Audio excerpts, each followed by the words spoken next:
রাষ্ট্রনায়কেরা যখন কোনো বিষয়ে সময় ক্ষেপণ করতে চান তখন তারা আলোচনার প্রস্তাব দেন।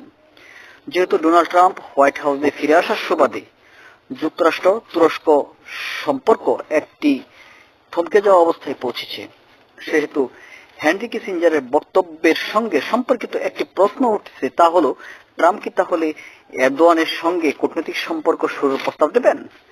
যুক্তরাষ্ট্র ও তুরস্কের অংশীদারিত্বমূলক কৌশলগত ভিত্তিক অগ্রাধিকারের সম্পর্ক দীর্ঘদিনের সহযোগিতা ও প্রতিযোগিতার মধ্য দিয়ে গড়ে উঠেছে, তবে সেই সম্পর্ক এখন নতুনভাবে সংজ্ঞায়িত হচ্ছে।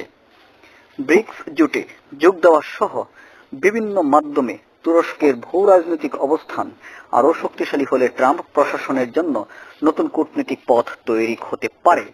এর ধারাবাহিকতায় বাণিজ্যের নতুন শুল্ক আরোপ, উত্তর সিরিয়ায় মার্কিন উপস্থিতি নিয়ে নতুন করে ভাবনা